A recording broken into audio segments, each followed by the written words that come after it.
if you're waiting to be motivated to do the thing you don't want to do, like you're going to be waiting a long time. Very, very basically, like is if you're a student waiting to be motivated to revise for your exams, you are not going to start revising for your exams because motivation is not a reliable force. Basically, you can have kind of spurts of it, but it's not something that we can rely on to be able to help us to actually get any progress towards our revision progress or kind of towards our tests in general. So it's more about we talk about kind of forming habits and doing certain behaviors, and that is far, far more powerful for your brain than motivation.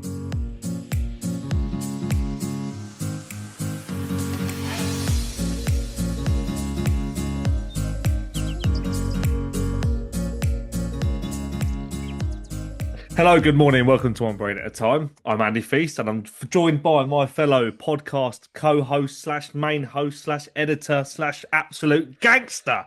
Whoa, that's Adam Wright right there. Whoa.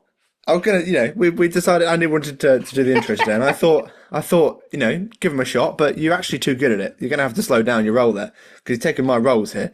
If you start doing the introduction, I don't know what I'm left with. I'm left with light comic relief, and we all know that I'm not very funny, so that's going to become a problem. But yeah, so welcome back to One Brain at a Time. An intro. I could clip that up. That could be breath, man. That could be. Yeah, so something no one talks about actually is how good a podcast. You have to have a lot of breath.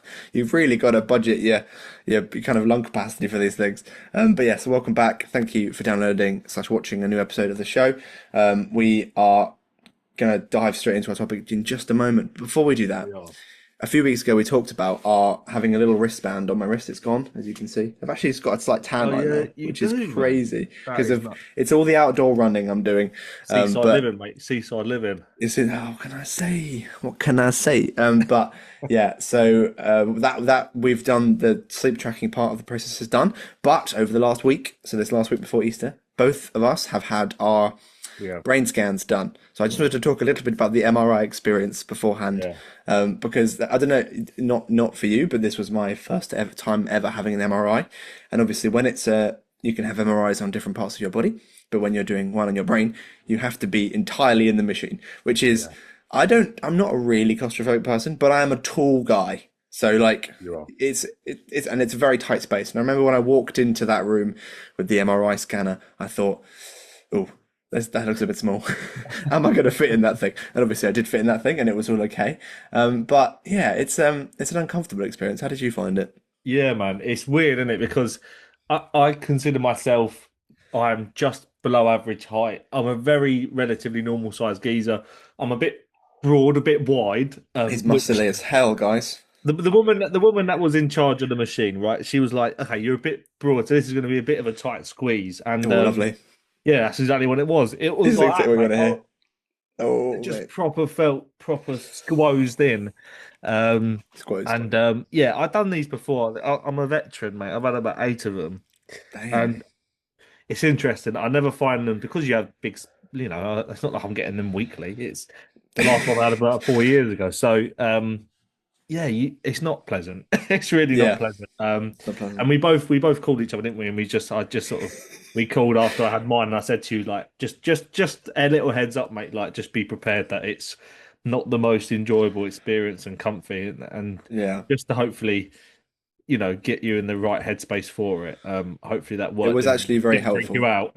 No, you had it on Monday. I had mine on Thursday. Yeah. So you had yours before mine, and I think that helped me because also I think what happened is, you told me that, and a couple of other colleagues told me about it as well, like what it's going to be like. And I think that set my expectations to be kind of. I expected it to be kind of really bad, and it was just kind of bad. Sure. It was fine. It was as I kind of if. It's not awful, but it's not a comfortable situation to be in. No. And I think it's knowing that you can't move and actually not actually being able to physically move your head is a really weird feeling. And it's obviously, we haven't come to the noise. Those things are loud. They're so loud. And the noise they make is like, I'm going to do an impression.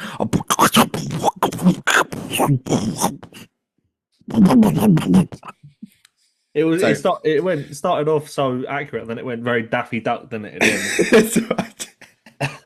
Yeah, that's how mine sounded. Daffy Duck popped in. No, for real though, But it is loud, man. It is so it is, loud. and you start to. But the worst bit is you start to get used to the noise for a little. Like I started to get used to some of the noises for a little while, and I was like, okay, kind of, I'm getting used to this, and then it changed. I was like, oh, I was quite enjoying that last beat. Yeah. Can we go back to that one? But yeah, if you have an MRI coming up, listener, do it. It's obviously really important for whatever Yeah, reason you'll you're be doing it. golden for it. It's you'll be fine, and it's actually it's definitely an interesting experience. But But that's it. It's not something you're going to rush to do, and that's it. You're door doing, but you have to do it. no, It's fundamental to what we exactly. talk about in the pod. You don't have. We have to do these things, and it's sometimes quite difficult and challenging. Fine, And all you've got to right. prove to yourself, and by proving to Yeah, yourself man. you can do it, like, that was a voluntary MRI that I chose to do, not one I had to do. I Yeah, may have to do an MRI at some point in my life for whatever, health reason or whatever. And now I've done one, I can prove to myself that I can do it so that if that challenge comes up again, you're there. it's that kind of controlled challenge thing we talked about in a previous episode. Yeah, yeah, And for sure. final warning, we're both going to be getting our brain scans. So in a few weeks on the episode, that's all you will see. You will just Yes, be seeing I'm going to get merch of my brain, which if that'd be you want cool, to man. buy, you can buy. We'll make that public if you want. Oh, If you want Adam's brain we're or only a Andy's few brain. months away from making our own merch, surely, man. Yeah, and I actually I think we should launch our own line of t-shirts. One is Adam's brain and one is Andy's brain, and then like you can choose your favorite out of us two and get that on a t-shirt. And then when we do our meet and greets, we can sign my brain on a t-shirt. I want to do that. Who's got the more stacked brain? That's what I want to Yeah, know. that's what I want to know. That's what we're really all after. We can Oh, do it. We there's could do it. We should do a blind test. See which one we reckon whose brain's this. Which one do you reckon it? Have you ever seen Brooklyn Nine-Nine? I love Brooklyn We Nine-Nine. will do the podcast, I promise. But in Brooklyn Nine, have you seen the episode with so the Captain Holt, and he's Oh, talking look at with that. like Jake Peralta, and they're talking about brains, and Yes. and Jake's like, oh, he's got the rock hardest brain out there, like saying that's Yes. a good thing, right? And then he's like, no, my brain should be wet and soft. Yes, yes, yes. And at the end of the episode, his partner Kevin is like, "You make me want to have a wetter brain." Yes, yes. Well, that's what That's what we're trying to do here. Trying to make your brains wetter We every are single indeed. day. That's what we're trying to do. So yeah, So let's horrible. let's dive right in. Lovely wet brains. If we think about That it too can much, it's definitely be a bit something that we gross. do. We've introduced the comment corner as a separate thing, and we can introduce TV, pop, Ref- and film culture Oh yeah, brain references. that's the next podcast we Come start. on. We just do neuroscience of TV. Maybe that's an idea. Whoa, wait a second. That's an idea. Okay, so today we wanted to talk about the fact that it is currently, if you're listening to this episode kind of vaguely on time, it's Easter. So happy Easter holidays. If you celebrate it at Easter as the kind of event in the calendar or not, you get 2 weeks off of school. If you're in this, if you're in the if you're a educational student. industry, Yes, yeah. true. And if you're a parent, then you hopefully have taken a bit of time off so you get to see your kids. And if not, then carry on with the work, mate. Yeah, you can. Well done. Yeah, That's where I'm also at, to be fair. So sure. it's not a holiday for everyone. But No, I think we're doing a lot of work. We do a lot of work in schools, which obviously feeds the podcast content that we talk about a little bit. And obviously Easter, in terms of GCSE students, is a big kind of, it's the last holiday, isn't it? It's the last holiday before it all kicks off. I remember lots of my friends when I was doing my GCSEs, this was the point where people started revising. And so what we yeah, thought we'd talk about today is a sure. bit about kind of making a plan, the neuroscience of planning and why it's super important. And that doesn't sound very interesting, but it's actually really profound. The kind of the neuroscience behind kind of your brain deciding to do something and how the mechanics of actually getting your brain to do something and how important that is for when we're trying to do difficult things like exams or for whatever our work things are, but also actually for our recreation time and our free time. So Definitely. And I spoke to my old man about this. We were just as he's approaching. He worked in education his whole life, right? And he was just like, "Do you remember your year 11 Easter?" And it took me a minute, and then I did. I remember how difficult I found it, because that was when it was like that felt for me like a massive sort of hallmark in the calendar to prepare for these exams. And what I'm always saying to my clients is don't be like me, man. I didn't really properly start grafting until that Easter, and that it wasn't too late. Luckily, touch wood, I was very, I worked hard and I grafted and I did well in the end. But that was stress. I caused more stress for myself because I'd waited so long to proper get going. So in the last 10 weeks, 12 weeks with clients I've been working with, it's just been about trying to prevent that happening in Easter. Because then I remembered my Easter that year 11 year being really difficult and tricky and not enjoyable for me. I couldn't do the things I wanted to do because I couldn't afford that because I didn't give myself the affordances to do the things I wanted to do. So that's been a massive part of my work the last sort of 3 months with clients is just getting them prepped and planned for the Easter holidays. And I've had some lovely conversations the last few weeks where I'm saying, you're doing so well, give yourself a few days where you're not a year 11 student, you're just yourself and you just can be and do whatever you want to do because you've given yourself that time because of how hard and how much you've applied yourself. So that's been a really nice thing about the last few weeks with some of my clients, right?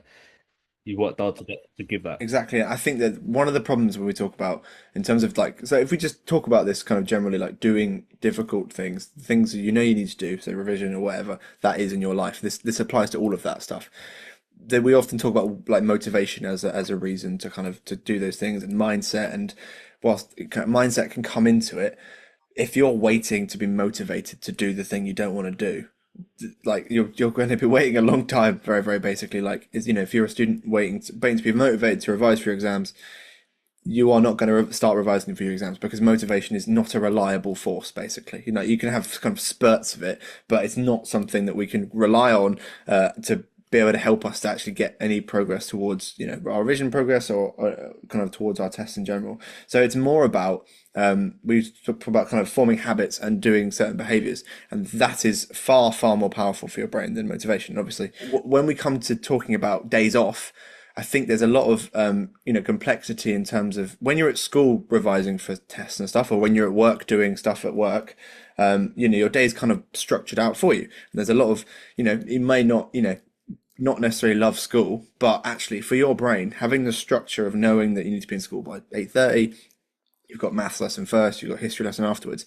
That's really good for your brain to kind of have that time block, that segments, that kind of that day segmented out into those different subjects and those different things to focus on throughout the day. Obviously, as soon as we get to Easter and as soon as we get to holidays in general, that structure falls away because that's the point, right? The whole point of a holiday is that we're not doing the things we don't want to do, we're doing the things we want to do.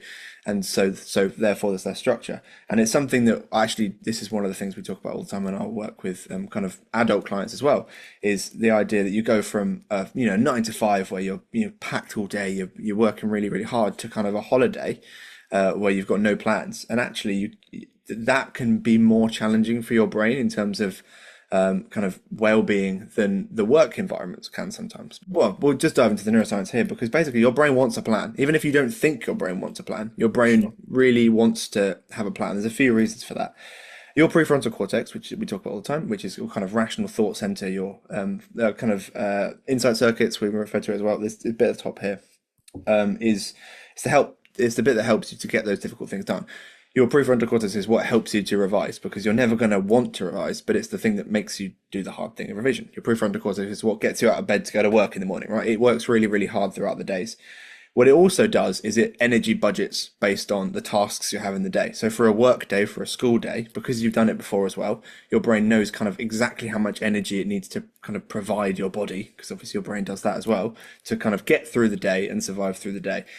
This is a lot of energy and effort for your prefrontal cortex to do, which is why when we get home from school, when we get home from work, our prefrontal cortex kind of effectively goes offline. It just is exhausted. It can't do it anymore, which is why we often find ourselves in our emotional reasoning circuits and our worry system being a bit more impulsive, a bit less able to plan long term to do, if you're coming home and from school and not revising straight away, and waiting until later in the evening, you are much less likely to actually ever get around to that revision. I'm sure we've all found it. We've all done it. We've all had a task to do. We're like, okay, I just want to sit down for a minute, get to that in a bit, and you never get around to it. You don't get around to it that day. You have to do it the next day, and it just adds onto the pile of things. And that's because your prefrontal cortex is offline. It just can't help you anymore because it's worked so hard during the day.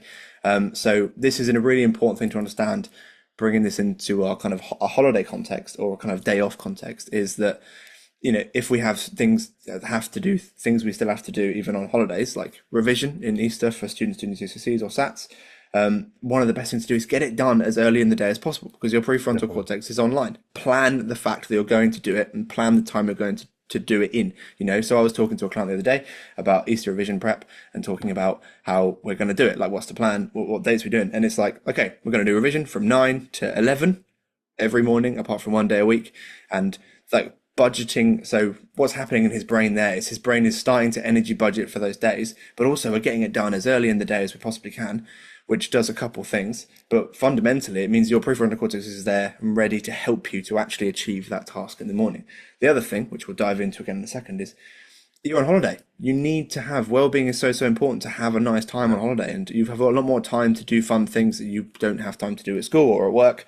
So it's really important that we definitely build in time to do that. I'm not saying that you have to just still segment your day up and do loads of boring things in the day, but we then get to do that fun activity with no guilt because we know we're putting something off. And I think that's a really important part of it.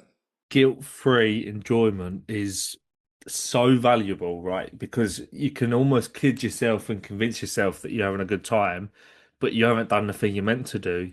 So consciously, subconsciously, It's in there. somewhere it is there and It's it's in there. lingering and it is hindering your experience in what should be a really enjoyable moment for you. So that for me was the biggest thing was I feel so much guilt, man. I'm doing the thing that I want to do. I'm on my Xbox. I'm chatting to my pals. This is back when I was at school. I don't have any friends anymore. But then it's just really important that you do that and you say to yourself, "All right, man, I'm gonna do the work now because I know when I'm enjoying myself, I'm on the Xbox, I'm calling my mates, I'm going out having a nice time. You can do that and you can fully immerse yourself in that in such a lovely way where you are fully enjoying that experiencing." That moment in its entirety instead of thinking, you know what, there was something I should have been doing and I didn't do it. And now I feel guilt. Now I feel ashamed. Now I feel like I'm a bit useless because I wanted to do it and I didn't and I couldn't get myself there. And that is a vicious, vicious spiral. And some of that in a dialogue and in a monologue that you'll be saying to yourself won't be that pleasant um, because your brain has is giving you the plan to achieve and accomplish something, and you've just sort of ignored it, and you've let your other circuitry in your brain take control, and you've wanted to have a quick hit of dopamine in a more accessible way, which isn't as poignant as if you have a bit of delayed gratification, a bit of self-discipline. So set a plan, achieve the plan, enjoy yourself after. And you've got Exactly. time to do it. You've got time to enjoy yourself and go out and have a nice time, but you've got to plan it. You have to plan it, right? It's the energy expenditure thing's so interesting, man. That's like the fact that your brain will set aside energy for certain things is crucial. You've had it on a Saturday or Sunday, mate, and I don't know if you've had this, Adam, man. And you are and me and my partner will do it. We'll get up Saturday morning, have a little lounge around, have a coffee, and then it'll be like, oh, what are we doing today? And then before you know it, 3 hours is gone, and you still Nothing's ain't got no happened. plan, Yeah. and you're just like, I don't There's no really want to energy. do anything today now. And then Mm. it's like, oh, well, we've completely missed that opportunity. We'll do it again next week. You know what Yeah. I mean? Exactly. If we And, want to set time. let's dive into that and why that is so important and why, because this is something that people are very, kind of, I don't know what the word, but antagonistic towards is the idea of having plans on holiday. Because I know a lot of people who are like, I don't want to have plans. That's the whole reason I'm on holiday. And I like having no plans in the day. You might think you like that, but your brain doesn't like that. And there's a bunch of reasons why. And before we get into that, it's really important that I'm not saying the plans are like they could be going for a walk and just 3 hours for that. That counts as a plan, Well, say what because you're doing tonight. You said to me what your plan is tonight. That's yes. a So perfect tonight is example, man. my first. So I've been just out and about doing lots of stuff throughout this week, and tonight's my first night where I'm actually just in and I have nothing to do. I'm not like seeing anyone. I'm not going to pub with my friends, which is obviously lovely, but it's my first night to just be in my house. So I've got plans for tonight. My plans are I'm going to go to the gym because I would like to do that. I've been putting it off and it's good to go. And I'm going to watch an episode of the fantastic Apple TV show Shrinking, which everyone should watch. And it's like that's my plans for the evening. But I've got plans, and because I've budgeted, like my brain is budgeting energy for those plans. But also, we talked previously about the striatum and the kind of dopamine reward system. Your striatum it helps you to kind of plan long term and measures how effectively we achieved a plan. It releases dopamine for it, and you're exactly right in that if we don't basically set plans, your living in a dopamine deficit, and will jump to faster instant forms of dopamine to reward, to kind of get that hit for our brain, which ends up often being social media, ends up being impulse purchases, or eating loads and loads of or loads and loads of food, which not something you would do if you Buy more weirdly Funko Pops, if you mate. had plans, if you had buy more Funko Pops, yeah, whatever that is for you, like those vices that come in, is often because your brain is searching for a chemical release, and obviously getting into addictions a lot more complicated. But I think it's fundamentally important to link it back to what we always talk about with evolution, right? And so your brain evolved to, it didn't evolve to do tasks, but what it did evolve to do was to get the body to do something and reward it for doing something, right? So your brain releases dopamine as a reward seeking chemical to try and create habits and form habits. So evolutionarily, if a caveman set himself a goal to go, like, if in a world without Tesco delivery, right? If you did not go and hunt your food, go and gather your food, you're not surviving. So it's really, really important that your brain links, basically, it has developed a reward mechanism for completing tasks and setting tasks. It's fundamental for survival, right? And obviously, we live in a world now we don't have to hunt our own food, we don't have to go and collect food, we don't have to do all this stuff manually anymore. But that same architecture exists to reward us for doing something. So in the caveman's brain, the caveman did the thing, got food, then the brain got rewarded, and obviously the body and the survival was, it's a survival advantage to be able to set and complete tasks. And so we need to bring that into our understanding of our downtime. So building plans into your days off, having plans, if that's just literally going to the coffee shop and having a croissant, that's a plan. Like, you don't have to necessarily write it into your calendar, but kind of having a to-do list and knowing roughly what time you're going to do that is a really, really profound way of making sure that your brain basically budgets a lot of energy for you to be able to do those things. And also you get those dopamine rewards from the striatum as well when you complete those tasks. But on the flip side of it, very, very basically, what happens is your brain thinks no plans is a plan, so that will then make it very, very hard for you to suddenly be able to do things, right? So it's energy budgeted for no plans, so you have no energy. And as you said, we've all had it where we've got a completely clear day, and and we all think we want that. Wake up on a Sunday morning, I've got nothing to do today. You wake up at 9, fantastic. You watch Match of the Day, brilliant start. By 10, 11, you're like, oh man, I feel pretty rough today. I'm really tired, I'm really groggy. I'm supposed to be resting, but I'm bored. I'm just watching TV, scrolling on TikTok. It's because your brain's like, well, I've got no plans today. That's my plan, is to have no plans. I'm not going to give you any energy today. I'm just going to hold it back. And this comes back to the idea of emergence again. Your body and brain project your mind. You are not your brain. Your brain is kind of going, okay, you've set this plan. I'm going to give you enough energy to be able to complete the plan. So if we don't set those plans, the unset plan becomes the plan, which therefore means we have no energy.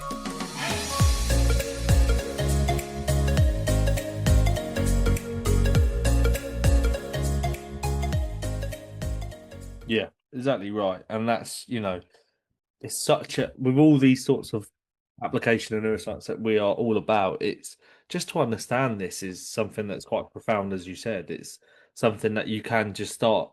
And these are small tweaks that we can make in our lives to make our lives more effective, more enjoyable. We can feel more content. And it's just something that we should all start practicing in a really effective way. And it's so easy. It's so easy. And what I always say is it's simultaneously. I think it's a bit like Schrodinger's cat, this stuff, man. It's equally as easy as it is the most difficult thing in the world, man. It is both. It's so complex, and you know, you fundamentally have to fight your natural urges for a lot of this stuff. A lot of what we naturally revert to, which is not doing anything, lazing around, not setting any plans, not having effective time management, emotional regulation. They aren't things that naturally come to us. So you have to consciously work towards them. But when you do, that's when the ease comes. That's when the routine habits and rhythm sort of sweeps you away and you start feeling like this is a part of who you are now. And you are someone that can identify as someone that is effective in all walks of your life. And that's just what we're trying to do, trying to breed well-rounded individuals, and as Adam said, this is stuff that we try and practice, and if you do it and you stick with it and you don't expect immediate improvement, you are going to be a better person for it and you're going to feel better. And that's what we care about. People giving them the tools and the resources to live more effective, more happy, successful lives. And some of this stuff can really help you achieve that.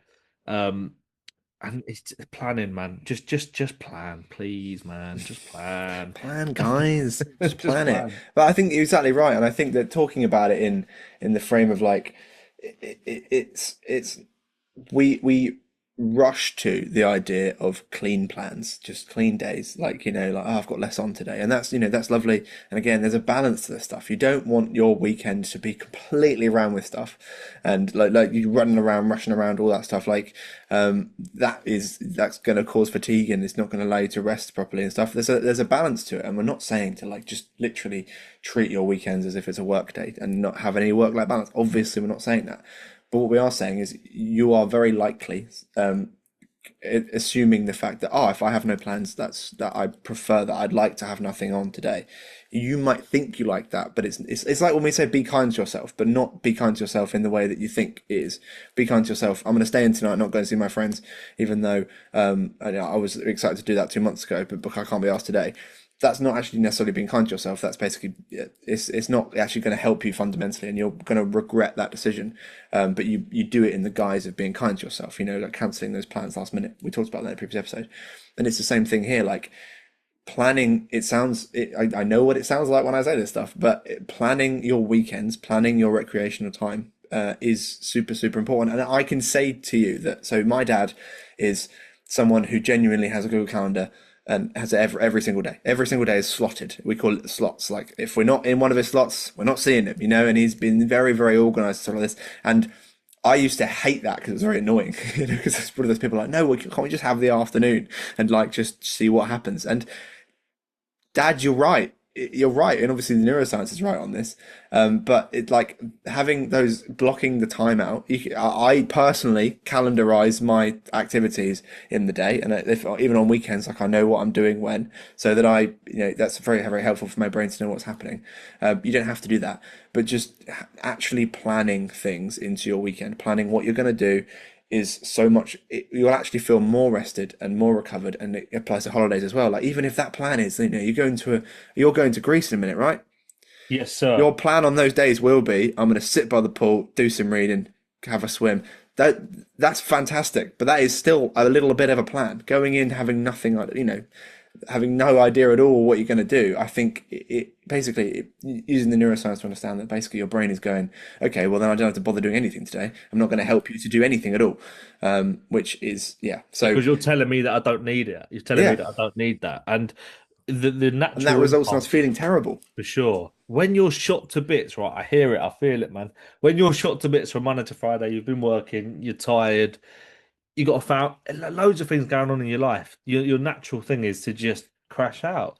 And often you hear it, and in the world of education, when I talk to teachers and obviously my parents and teachers, they'd always say the first week of like a long summer holiday, they'd feel quite rough. They'd feel run down. They'd feel quite, a bit rotten because for the first time in 8 weeks, they're able to switch off and switch off in a way that's become unproductive, in a way that's made them feel groggy in their moany drony side of their brain because they have actually, for the first time in ages, not got that organization, not got that plan that they have lived by for the last 8 weeks. So to prevent that feeling of grogginess and a bit rough, going into something straight away, planning your first week in a constructive way, but not saying, 7 a.m. I've got to do my cold ice bath plunge, 7:30 I've got to do this. No, you can do that, but just chill out a bit, but set aside a time to chill out. Well, today I'm going to potter in the garden for an hour and a half and sort out some of the beds. All right, do that for an hour and a half. But it's really helping you not feel rubbish. Not help is helping you not feel groggy, not feel tired, man, and not feel Exactly. just a bit down and a bit directionless for a little bit. And that's what it's all about. I think that's the word, directionless, and that's the whole point. Is your brain is directionless because it's not working actively working towards something. So it's like, okay, well, I'm not going to bother then. And again, we talk about this idea that your body and your brain did not evolve for happiness. Your brain evolved for survival. So it has evolved to basically, if you're not trying to set a task, in your brain sense, that it links the idea of not completing tasks to unsurvival. So it's not going to reward you for doing nothing.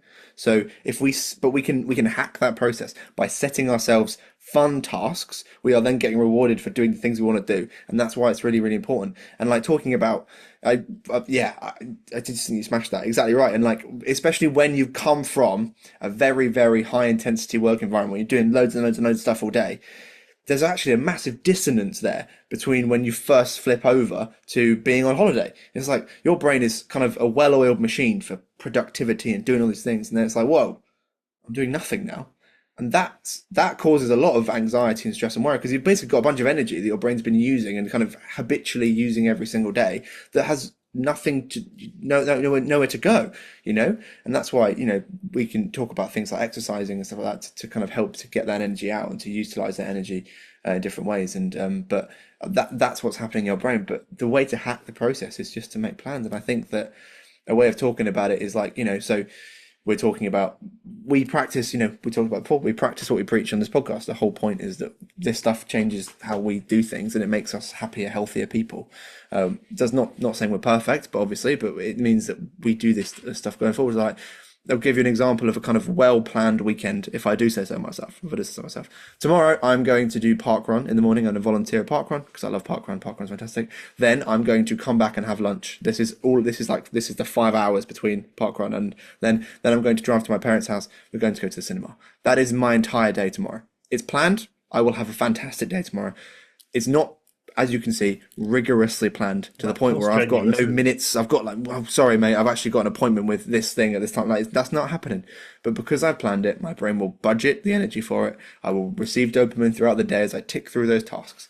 And it's just really important to understand that we need to do that every day, and especially when there's no structure. And for those of us who have a structure built into our lives through institutions like school, through institutions like work, or whatever it is we're doing, we need to be able to develop the skill of being able to plan our lives a bit, because that's what your brain needs. Your brain needs plans for things. And we need to make planning a cool, fun, exciting word, not a boring thing that losers do. Yeah, and I think you're right. The association of the word planning. We got this planning. We got this planning meeting. We got to do this planning meeting for 4 hours on a Thursday afternoon. Oh man, do we have to, man? No, Geez, planning's yes, we cool, do. man. Yeah, man. Planning's the new swag.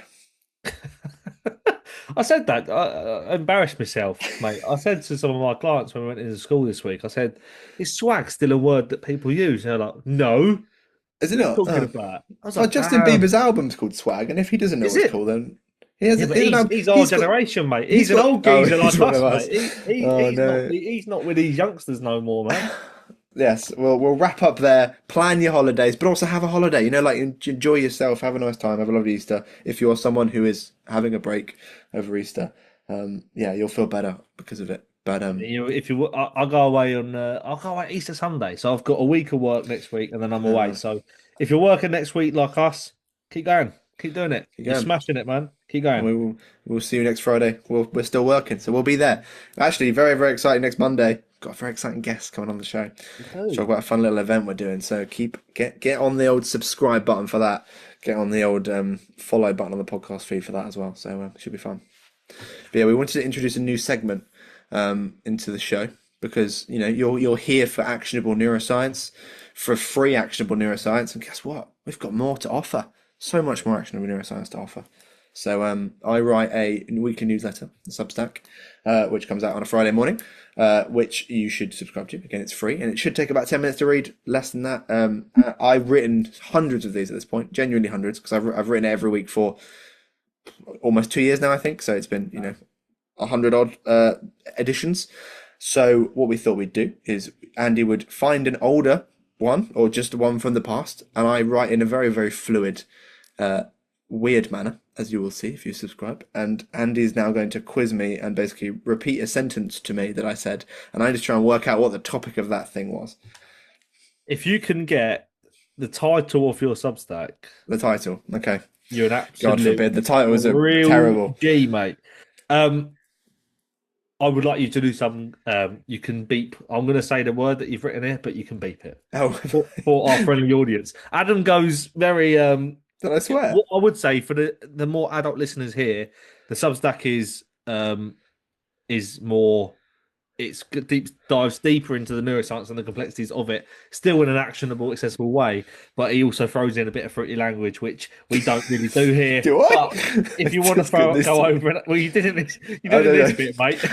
Okay, good to know. Thank you very Go much. over to the Substack and enjoy the fruitiness of that. All right. Oh, okay. So here we go. Okay.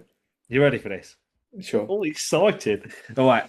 It really is as simple as if an evidence based outlet is claiming to be able to cure or fix behaviors and experiences such as dyslexia, ADHD, depression, and anxiety in short periods of time, it's cut that out, not true.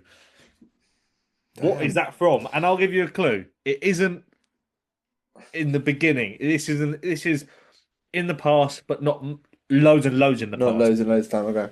I think I remember writing it, and I remember what caused me to write that one because there are some people claiming to talk about neuroscience who are not talking about Sure. neuroscience. They're talking woo-woo nonsense.